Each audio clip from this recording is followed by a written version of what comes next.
Real pleasure to have my former Gartner colleague, Bruce Bond, today. He is now CEO of an entity called Common Ground Committee.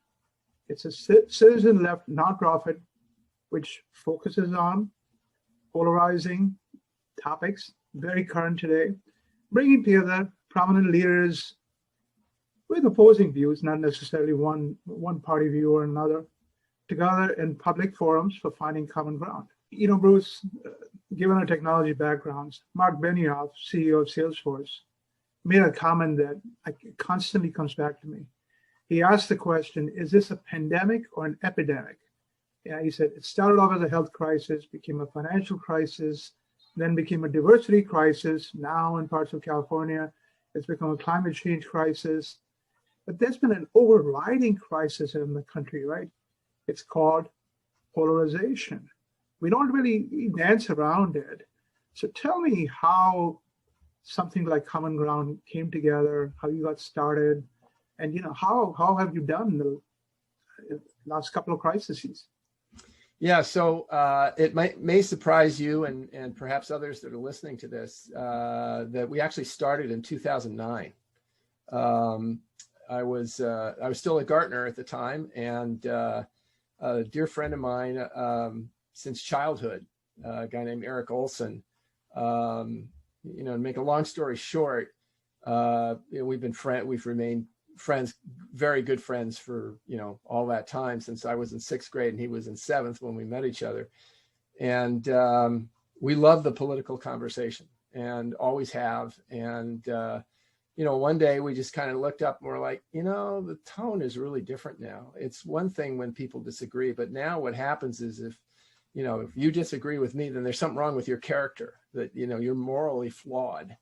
And we saw that as increasingly prevalent. And although he and I both just, putting all the cards on the table, we happen to lean right in our political views. But President Obama was just taking office, and the vitriol out there for him, we were not comfortable with that, and we recognized that sometimes we might have actually been part of the problem. So we were on vacation together, his family and mine, and we were out for a walk, sunny day, near the beach and all that. And this idea came to us about getting people with different views on stage, moderated by, someone that would, in so many words, keep them honest. And we just felt that would be a view that people these days, at that time it was these days and still is these days, I guess, that would be unexpected. And we thought that people would be able to see that people of note, from opposite points of view, actually they want to solve the problem. They don't want to win the argument. They want to solve the problem. And so we've had so we managed to get our first event together, and we got a board of directors, and we were very much a startup. We, in the early years, we did one event a year. And the idea was, you do your event, you plan your event, you get your money, you pay for it, you take a deep breath, and you're like, oh, whew, good. Now let's kind of take a break till we do the next one. And we had some real successes. I mean, we had, for example, we had Michael Steele and Donna Brazil, who both are former chairs of Republican and Democratic Party, in Charlottesville, a few months after the events that took place there in August 2017. That was a big deal for us. It kind of put us on the map. The year before that, we had Barney Frank, staunch Democrat and part of the Dodd-Frank, legislation, one of the authors. And we had him on stage with Larry Kudlow, who is President Trump's top economic advisor. And, those guys cut a tax deal on stage. It was unbelievable. And so, as we had events with really notable people and people, were, they would go to our events. A lot of people would go to, even though the event title would be something like with Kudlow and Frank, it was finding common ground on taxes, right? And so even though the title had the word common ground in it, people would go to the event thinking, oh, this is going to be an awesome food fight. And they were looking forward to the great debate. And yeah, I mean, there was definitely they debated, there's no doubt. But, they agreed on, over 20 points in an hour and a half. And, some of it was kind of obvious, like they both agreed the tax code is too complicated. Okay, so, everybody agrees with that. But, to actually come up and cut this deal and work through some details in the tax policy together, people were like stunned that they were witnessing such a thing. And so, we knew we were on the right track all along, but, You've got a great idea. Tell the media, instead of fact checking, check for common ground. That'd be a positive turn, wouldn't it? So it would be, Vinnie. And it's interesting you mentioned that, because sort of our latest venture is that we put out what we call a common ground scorecard. And this is a tool for voters. And it takes all of the candidates, including incumbents and challengers, for governor, for U.S. House, for U.S. Senate, and for president. And in so many words, they get a score for the either actual or probable, shall we say, common ground motivation in the work that they do, the degree to which you can expect that they'll be what we call common grounders. And, we felt that was important, because it's one thing to see people in action and do the right thing and have the right kind of conversation. But you need to have a way of rewarding people when they do that. And also, there are voters now they're looking for that, and there's nowhere to go to get that. They can only sort of guess, if you will. And so this tool, which was really well received. We had places like Marist College contact us and say, "Holy smokes, this is awesome what you guys have produced here." Marist, for those who don't know, is one of the leading sort of higher ed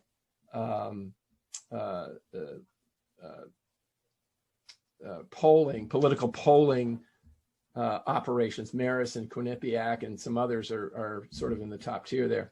But anyway, it just was really well received, and it's something that people can use to actually they can make a difference. Their vote can help bring in an environment in which people will be more likely to work together than fight each other over ideological differences. So, God bless you, Bruce, for what you're doing. Thank you. Let's in the this year has been a tough one, right? A lot of doom and gloom. Yeah. But you're a positive person. I'm a positive person. I've seen so much good come out of it also, right? I mean, the healthcare heroics, the SBA issuing 5 million PPP loans, the last mile delivery cartwheels that have kept us sheltered and fed, N95 masks quadrupling. I mean, just PPP, everyone jumping in to make PPPs. Just the human spirit in this crisis has just been unbelievable. What have you seen in the last few months in the leadership or political realm that made you go, wow, I didn't think I would see this in my lifetime? Yeah, I mean, so in the political realm, something that I've been really pleased to see is that I think amongst leadership there has been a more of a focus on what is the best thing to do for my citizenry, for the people that vote for me, so to speak, my constituency, whether that's their governors or what have you. What is the best thing I can do to help them, as opposed to what's the best thing I can do to support candidate A or B along the lines of things like masks and all that kind of thing. And I've seen a definite shift towards this notion of let's address the problem, as opposed to let's make sure we're politically aligned with the people we need to be aligned with. And I was very pleased to see that there was no sort of one thing that happened, but as time has gone forward, I've been very pleased that, the public, citizens have been really, really unhappy with the more political decisions that have been made, because it's created confusion. I won't go into some of the details, but there are states out there that changed their minds on things a number of times, where it was pretty clear that at least some of those shifts in positions were, there was a political aspect to it, and everybody knew it, and the problem is that, you're sending conflicting messages to citizens about what they're going to do. So I think the overall question of what does good leadership look like, I think people have gravitated toward that now. We're not there where we need to be. Don't get me wrong, but I think there's much more of a recognition that when we're in a situation like this, lives are at stake, and it's complicated. It's not, something we've learned. We can't just shut down the country. That's not a good solution. And a number of folks have said, we actually don't have to. We can be safe, and we got to take a few on the chin here. We've got some sacrifices to make, but we can do this safely. And I think that's sort of, that's what good leaders do. They figure out what's the best way to go forward. And I think we've seen more and more people step up in that way. And I think that bodes very well for our politics going forward. There's nothing like a big crisis like this kind of thing to enable people to step up and be recognized for doing the right thing. Somebody asked me a few months ago, and I said, one of the best things that happened is government has moved grassroots. We're seeing a lot more local leadership, a lot more state level leadership show up. I interviewed Rich Colgard, Forbes. He used to be the editor-in-chief there, and he's obviously very business focused. But I asked him, which of the governors he respects, and he named Doug Burgum of North Dakota and the lady from Rhode Island. Mm-hmm. Extremes, but they did certain things, like you say, which were not political. I don't think they were politically driven, but where's the common ground we could find? So. Yeah, I think that was part of it, because they recognize that people on both sides. There are people that we shouldn't be wearing masks. It's an infringement of my rights as an American, and others that are you really need to wear a mask because I don't feel comfortable being around you if you don't wear one.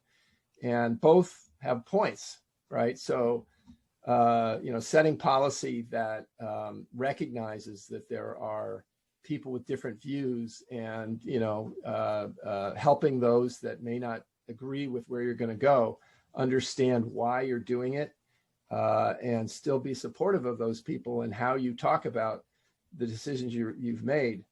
It's really crucial, and I'm just grateful to see that that there's more of that going on now. It wasn't that way initially, but it is there now. I think much more than it was. Bruce, you mentioned your scorecard. Yeah. And on your site, something called ranked choice voting. It just seems like we are seeing at least a small wave of innovations in how we decide on who's going to lead us. Am I just being too optimistic? What are you seeing? I mean, clearly, voting reform is a big deal, and there are lots of reasons for it. At the heart of it is this question of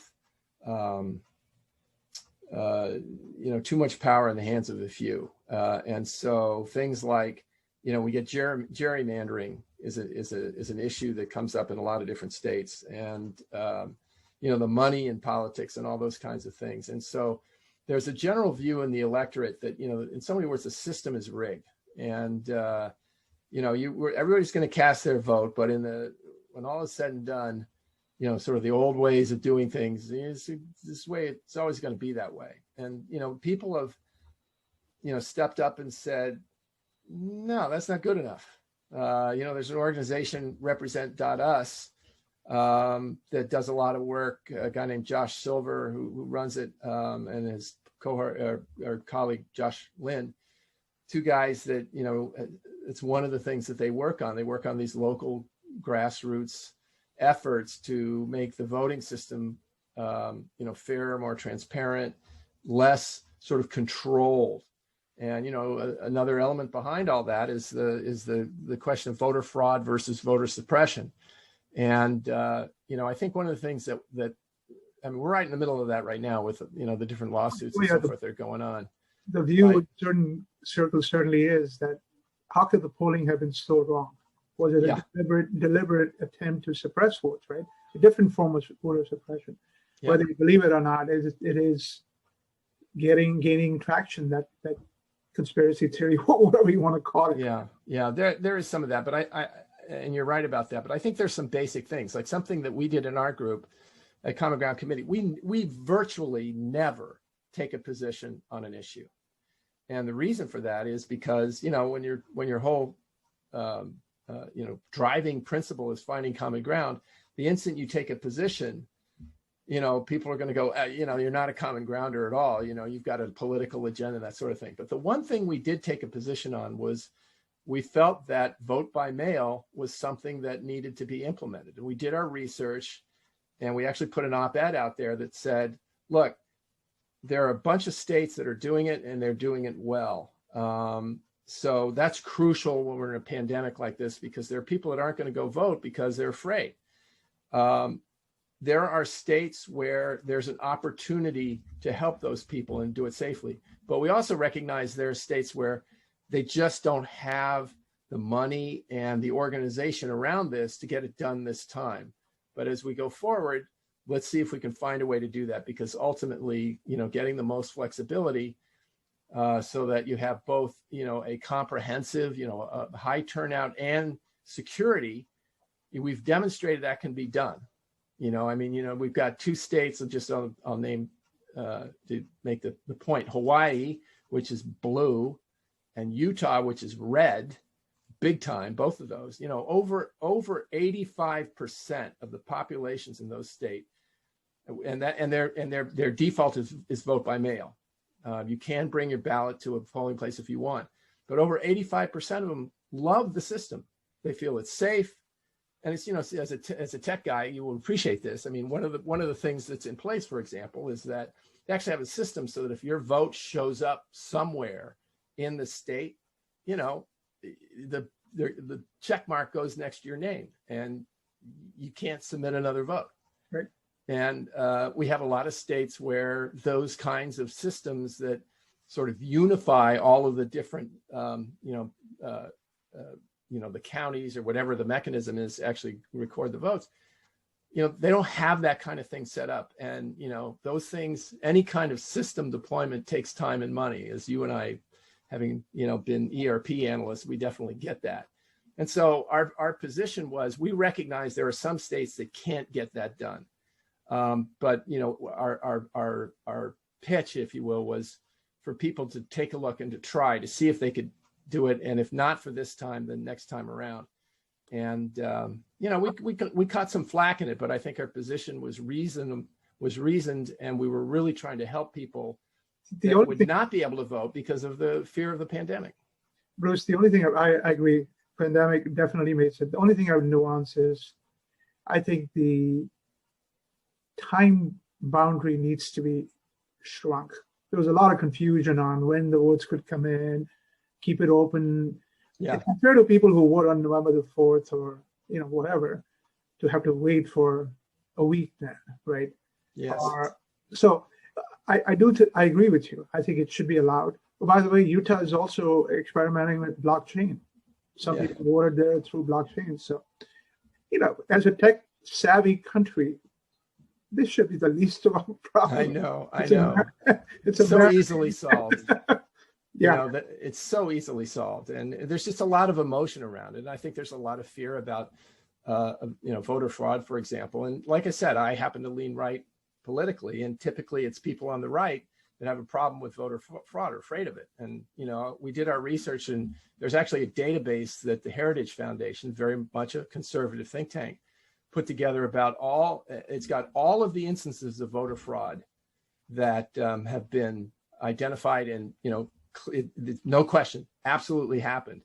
the number of incidences is tiny, and the elections in which it happened are things like sheriff and county clerk and board of supervisors. Those kinds of things is where it typically happens. And I don't want to say, hey, that's that makes it okay. You've got to fix those things, right? Sure. But the research really said that the fear of mass voter fraud was mostly a fear. And I understand people have it, and it's genuine. And we got to make sure that we were transparent enough to make people feel comfortable that there's security there. You can't just blow it off by saying, the data doesn't support that there's a problem. You have to basically meet people where they are and show them that, you're safe. We should be so proud that 150 million Americans, the passion was just unbelievable. But why does it take so much of our time? Why are we spending 18 months? Why are we, like you say, it's become, if you don't agree with me politically, there's something wrong with you morally, right? We have lost friends, we have lost families over politics. Yes, I know. How do we isolate politics from reality? I mean, to me, my way of doing it is I go talk to my neighbors. I don't watch CNN or Fox. I don't read the New York Times or conservative, really conservative. I ignore all that. That's my way of tuning politics out. But a lot of people can't do that, right? So how do we, from a voter perspective, what would you say? How do we ration time towards divisive politics? Yeah, so I'm not sure I would. I mean, I get the fact that we've got all these primaries and it takes a long time, and we spend a lot of time in that domain. I kind of see it a little differently, though. I'm not sure it's a waste of time. I think the fact that it takes time gives us an opportunity as voters to really get to understand who these folks are. And so I think we're in a much better position to make an informed decision because we see them in multiple scenarios, under scrutiny. Sometimes it's a friendly situation, but we get a better feel, for the candidate and the different candidates. And so I think in terms of transparency and having the availability of information to make a good decision, I have less concern about the time. I do have a lot of concern about the emotions, though. And to your point, we have families that have been devastated by differences of political opinion, and that is a serious problem. And it goes to things like belonging. What do we've heard about tribalism. Tribalism is a very powerful force in the country, and ultimately it's about feeling like you're part of something that's important. And sometimes we may take our families for granted, that of course we're part of our family. But as soon as, you either, wear your MAGA hat or, you make the pitch to vote blue, people in your family are going to push back. Well, there's always the tribe that you are part of to fall back on. And so, it creates these rifts. And I think ultimately, Vinnie, and this is what we are trying to do along with, there are basically over 300, it's a big number, over 300 organizations in the country that are more or less trying to change the political processes and culture so that we don't make the mistakes we're making now. And so this is a big one, which is that, like I said at the beginning of the discussion here, that if you disagree with me on a particular political issue, there's something wrong with your character. And so how do you get through that? It's like, how do we get from basically complete and total support for the Vietnam War to getting the heck out of there? What happened, right? And it was a ground up thing. It was not a top down thing. More and more people, frankly, voters, began to say, this isn't right. We shouldn't be doing this. And, you can make the case politically one way or the other, but ultimately enough people decided that the status quo was not acceptable. And that ultimately drove the leaders to, change their positions and so forth. This is a similar situation. There's an organization called More in Common, I don't know if you're familiar with them, but they did a study in 2018 of the American electorate. To make a long story short, they're high level. They're kind of three segments, and there are subsegments in each, but three segments. The people that are entrenched on the left, the people that are entrenched on the right. They call those the wings, and then there's the rest of everybody else, which is, they call it in the middle, but that doesn't mean that in terms of their political views, they're necessarily in the middle. But that big section there that shows up between the extremes is that used to be called the silent majority. Mm-hmm. It's now the exhausted majority. And think about that. I mean, that was more in common. That was the biggest, in my opinion, that was the biggest thing that came out of their study, was that the people in that and that's 77% of the population. That is such a great, I've always been a big believer in secret ballots, right? Yeah. People give up their lives to make sure we would have the secret ballot. And it just annoys me that people are so partisan, not just cats. On social media, they're just so partisan. Yeah. This time, for the first time in my life, I've had 5 different people say, sure, you claim to be independent, but you voted for Trump, didn't you? It's like, so what if I did? It's none of your business, right? The civility has gone away where we're not respecting the secret ballot anymore. So thank you for what you're doing. I hope we can move to that. I love the term exhausted majority because many of us are there. Yeah, and what's profound about that, Vinny, is that it means there's an emotion in it. Before it was silent, meaning let those guys do their thing. We'll just do our thing. And now it's like, this is not good. We don't like this. And that's the fertile ground in which you can start to drive cultural change. The problem is people don't know what to do, right? So things like, in our organization, when, we do our events, you go to an event, if you're in the exhausted majority, and if you had gone to our event at Notre Dame with John Kerry and Condi Rice, you've just been blown away and, inspired with what could happen. And now, of course, we have the tool that allows you, a common ground scorecard that allows you to actually cast a vote with a common ground element included if you so desire. And our things, people doing a lot more than, there's a lot more going on out there. And I don't mean to say that, we're the center of the universe on this, because we are not. But is it getting more, are you getting more exposure? Because I find media tends to quite often just focus on what's provocative. And, you're doing God's work. I hope you're getting more attention. Well, we did get, I'd say the most vocal things that happened to us is after we did an event in Washington, outside of Washington, at George Mason University with David Petraeus and Susan Rice. That made it onto the Today Show. Craig Melvin, actually, who's a Today Show host, moderated the event. They did a piece about the event on the Today Show, and then on Craig's MSNBC Live segment that he does in the late morning, and I think 11 o'clock slot, he interviewed my colleague Eric Olson and I, the two of us, just to talk. How did you get here, and what are you doing? Same kind of conversation we're having here, and that's national television, and so it's just one data point. But our view is that if you go through and you look at sort of the headlines and what people are covering and that sort of thing, you're going to find more and more stories about people that are finding common ground and are working together. There's a story 2 weeks ago, I think, in the Wall Street Journal about 2 families that live next door to each other. And one family has all the Biden signs on the lawn and the other family has all the Trump signs on the lawn, right? And they also have a sign, each of them have a sign that has a big arrow pointing to the other person's property, right? And it says, "We love these guys," Bruce, it's a great story.